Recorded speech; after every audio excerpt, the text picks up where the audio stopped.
Isn't motivation something you want? Discipline is something you need.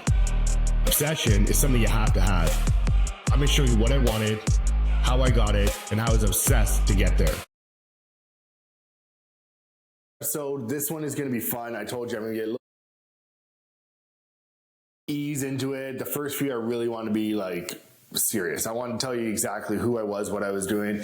This one though, we're going to talk about my book. And I am actually really proud of this book. It's finally the first thing tangible where I feel like I finished, but I didn't finish. And I'll get into that later about why I felt like that, because I do want someone to take something out of this. I don't want this just be a summary of what I wrote.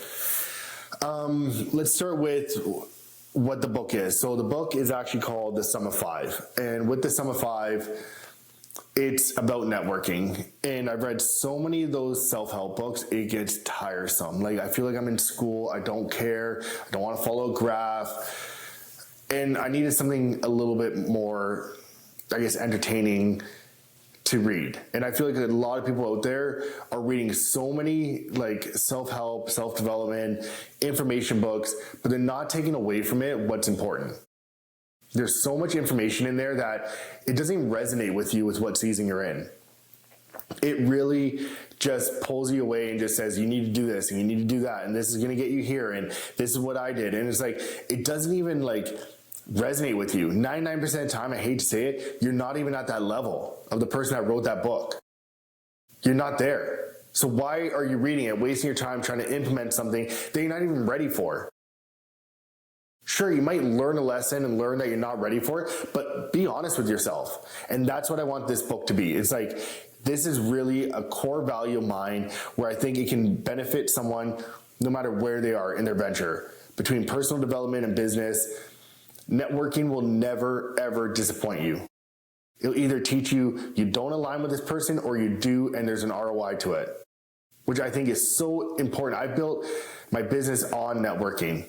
I have the following, I have the resources, I have the clientele because of networking. I built relationships with people that trust my work now. They've got to know me. That's why I'm so in your face on social media, because this is me, my favorite topic, me.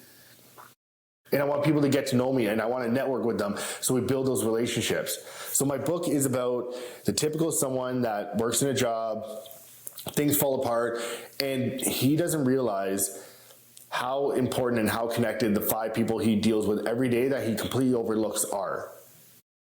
And then the whole story wraps in, and it's a typical story, this happens, that happens, he realizes this, that happens, which is great. And it's simple, it's a fun read. I didn't make it 100 chapters. I think it's 34,000 words. You rip through it in a day, day and a half. And I really feel like it's going to get people back on pace to read something that's going to fulfill them. They're going to get resources out of it.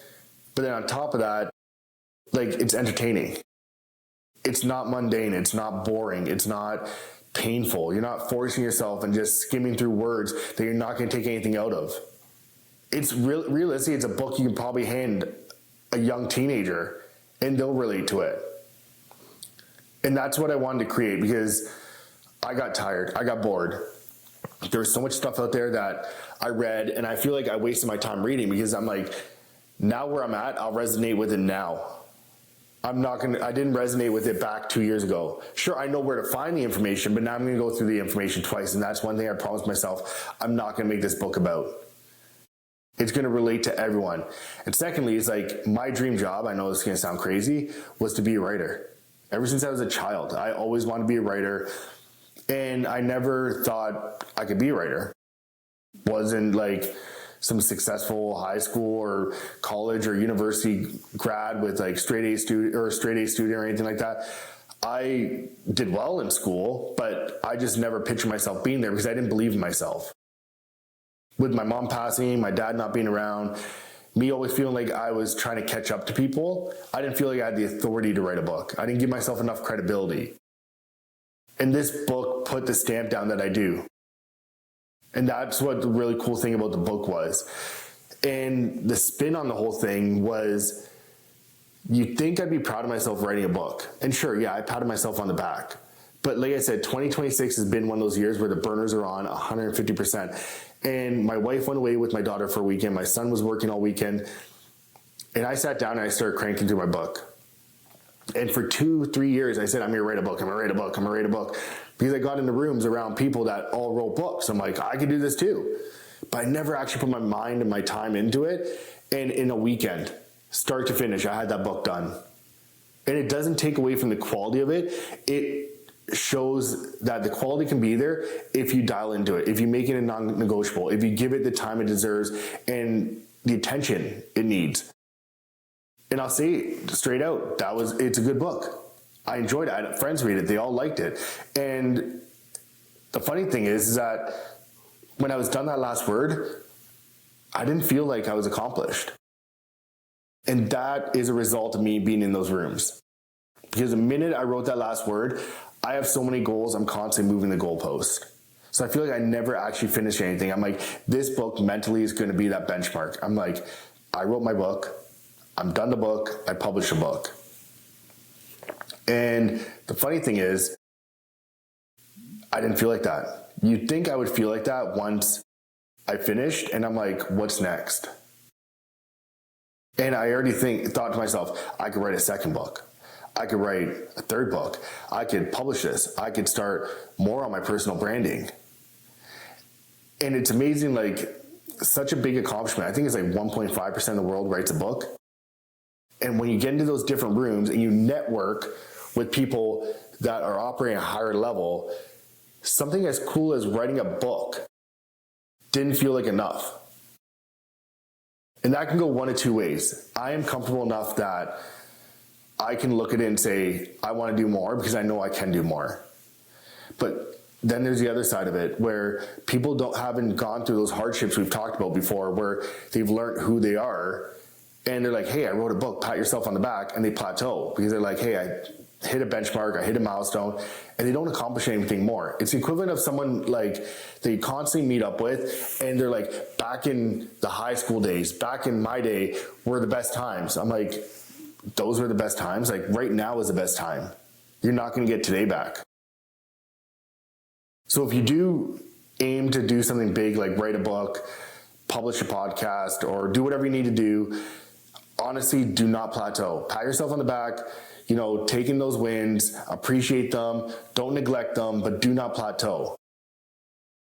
But I honestly push everyone to do something cool like write a book because it goes beyond just the words you're transferring to someone else while they're reading it.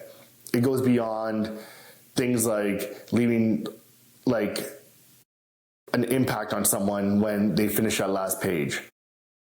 My main goal with writing a book was, one, it was a goal to be an author, and two, was to leave something behind. And I've talked about this before, and now that I have the book, it's never going away. Like, it will never go away. My kids will have it, my grandkids will have it, my great-grandkids will have it, my great-great-grandkids will have it. Like, we have archives from 10,000 years ago. So, like, this book is there. It's something I did. It's something I accomplished. And it's just another receipt in the deposit box of saying, I'm going to do what I said I'm going to do. And day in and day out, like, part of this platform is like, I want someone to call me out. And I want someone to like say, you can't do this. Because I tell you right now, I will be the hardest worker in the room. And if it's something I want to do, like, I'm going to do it. And there's nothing that's going to stop me. And I'm fortunate enough that I have a little bit of freedom that I can do that. I can follow passion projects. But that came with sacrifice and hard work.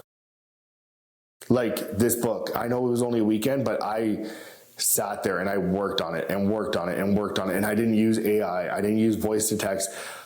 I had this like ego chip off my block where I'm like, I'm going to type every single word. And again, it's not a huge book, but 34,000 words in 2 days between balancing getting my son to and from work, taking care of the dogs, laundry, cooking meals. Like, it's everyday stuff. But how many people do everyday stuff and don't accomplish anything? Like, look at your week, look at your day. Can you write a book in there? And if you're saying no, you're actually shortchanging yourself. That's the funny part. I started that sentence hoping someone would say, yeah, you know what, I can write a book. But at the end of it, it was like, no, you know what? I'm going to call someone out. That's what I love about this platform. We're just going to go into it. And if we got to throw, we're going to throw about it, because it's going to be one of those, like, you can write a book. And you're going to tell me you don't have time? That's bull. You can. 100% you can. But you're choosing not to.